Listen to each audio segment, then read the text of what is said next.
Tyler Shough is going into year 2 of his NFL career with every expectation to be the New Orleans Saints franchise quarterback. Shough showed a ton of promise his rookie season, and he definitely surprised me with the way he was able to make himself the focal point of the offense. And even though it wasn't down in and down out he was taking over plays, he showed it enough to make you think he could really be successful with some other dudes around him. So in this video, I'm going to see just how well I think Mickey Loomis and the Saints front office set up their second-year quarterback for success in 2026. I'm going to be grading 4 different areas of this Saints team to determine how much of the stuff around Tyler Shough this year is going to aid him in his success and how much is going to hurt his performance in 2026. But let's get into it.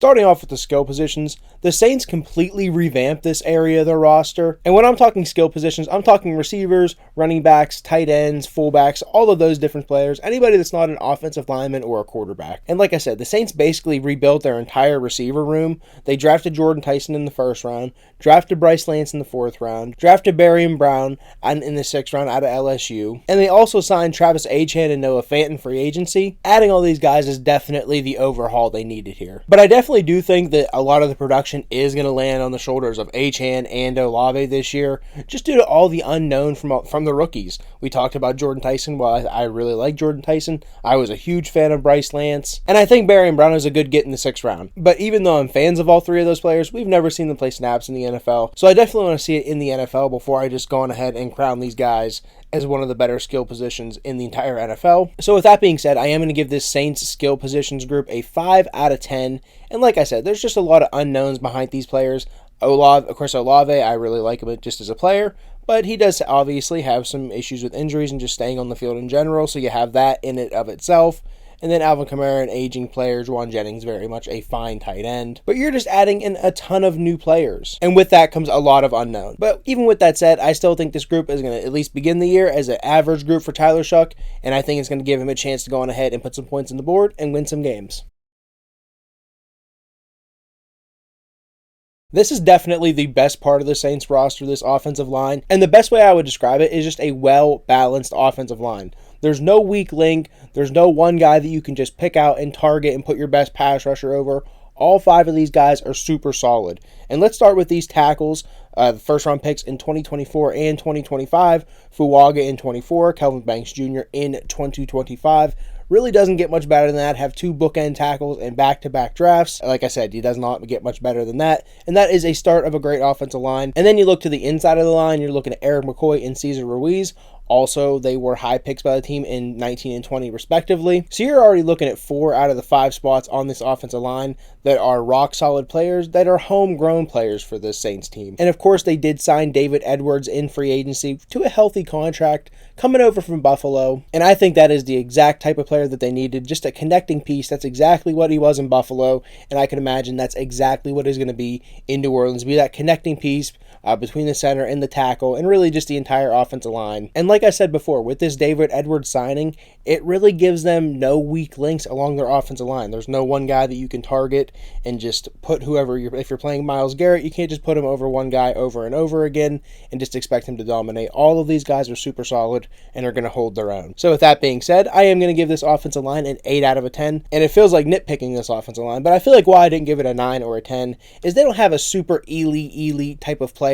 While I like Banks Jr., I think he's a really great player. Fuaga, obviously a really top-notch tackle as well. But I feel like that elite of the elite talent isn't quite there, and that's not a diss on certainly either of those tackles. They're both some of the best tackles in the league, and if you want to make the argument for them being top 2, top 3, top 4 tackles in the league, I am all ears for it, but I am going to stick with an 8 out of a 10. I feel like that's a good overall rating for this offensive line, and that is going to be a great barrier between the opposing defense and Tyler Shough.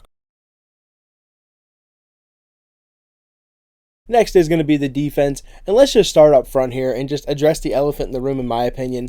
I do believe the depth behind Davon Godchaux and Brian Brzee really leaves a ton to be desired. Obviously, they do draft Kristen Miller out of Georgia in the draft this year, and they do have Vernon Broughton, who was their 3rd round pick last year in 2025, but he only played in 1 game due to a hip injury. And then you have Nathan Shepard and Johnny Ridgway III as vets, is just kind of depth players in behind them. And it just feels like none of those names really stick out to me as going to be impact players for this defensive line, and I am very worried about that. in the run game and in the pass rush pop category of this defensive line. I do like Kristen Miller. I think he was a really good prospect coming out of Georgia. Obviously, Godchow is a really good player. And then you have Brzee. I do think he would be much better in a more of a rotational role, not as necessarily a top guy. So they could almost use a guy or two to sort of knock everybody down a peg and slot everybody in appropriately. So I am a little bit worried about this front. And then looking at the edges, I really didn't love Carl Granderson down the stretch. Not sure if there was an injury or something going on there. I wasn't extremely tapped in, but just what I seen of him,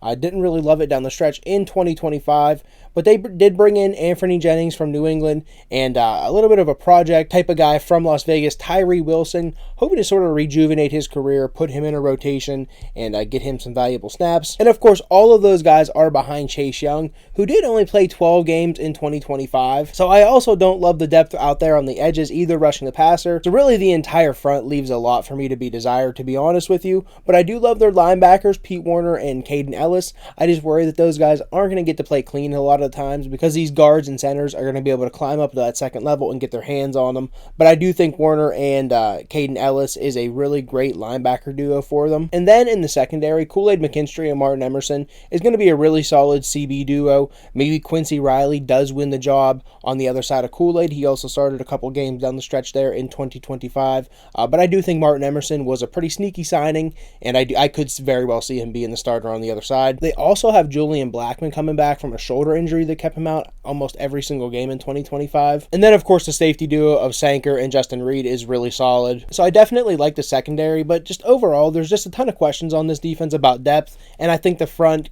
it could be in trouble depending on some situations this year. So I am going to go with a 3 out of a 10 for this defense. They're just missing that top tier guy really on every single level. I know some people like Chase Young maybe. Devon Godchow's a really good player, but I think they're just missing that really A-plus player on any level of this team. And like I said, that's not saying they don't have any really good players. Pete Warner, Caden Ellis is a really good player. Kool-Aid's a really good player. And we'll see how it plays out, but I am going to stick with a 3 out of a 10.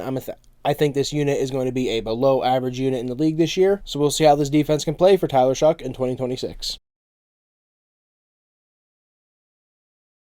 Kellen Moore is going into his second year as the New Orleans Saints head coach, right along with Tyler Shough going into year 2. And if you go back in Moore's coaching career and playing career, to be honest with you, he's been known to have one of the best NFL minds for a really, really, really long time. All the way going back to his time at Boise State. People just knew that this guy was really just going to be a coach. So I'm very interested to see just how fast he can bring along Shough in year 2. And in the same tone, see how quickly he can get those new receivers up to speed. Bryce Lance, Olave, Brown. How quick can he get those guys on the same page with Shough and put those guys in a position to make plays? And he does have Brandon Staley as the DC this year. This is his second season as the DC down there in New Orleans. And he wasn't a great head coach whenever he got his chance with the Chargers, but he coached the Saints defensive unit last year to a top 10 EPA per play defense. And that's just really solid no matter how you look at it. I think he has a tall test this year. I think there are definitely some questions along that defense, but if there's a guy to do it, I think Brandon Staley might be able to hold it down. So I do think this is a good overall coaching situation. I am going to give it a 5 out of 10.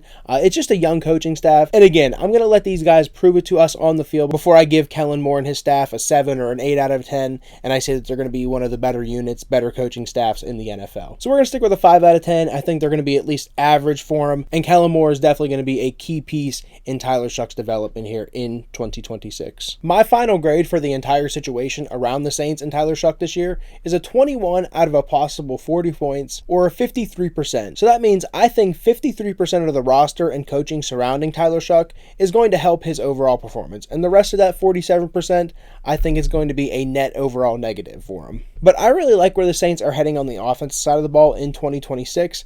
In my opinion, the defense does leave a lot to be desired, but this rebuild isn't about the defense. It's about Kellen Moore getting the most out of Tyler Shough and helping him develop. If the defense can just hold up and be good enough in most games, I think this Saints team could be fighting for a playoff spot at the end of the year, or even a division title if the division is a lot like 2025. But like I said, it's all about getting the most out of Shough and developing him into the future. I like drafting 2 young receivers in this year's draft with Lance and Tyson, and giving them a chance to grow in the league with the second-year quarterback. So this is where I think the situation surrounding Tyler Shough ranks around the other quarterbacks I've covered on the channel so far. This puts him at 3rd on my quarterback situation rankings, right behind Rodgers and Bryce Young so far. You can see all the other guys we've covered, and I think that makes a lot of sense. You kind of see who he's surrounded by: Fernando Mendoza and Bryce Young, Bryce Young kind of on the high end of that rebuild, a team that just went to the playoffs. Fernando Mendoza kind of on the lower end of that rebuild. Of course, they're only separated by 1 point there, but I definitely feel like where he ranks in there with these guys makes a little bit of sense at least. So that's what I think of how the Saints did to surround Tyler Shough this offseason. Let me know what you agree with or disagree with in the comment section below. Thank you for watching.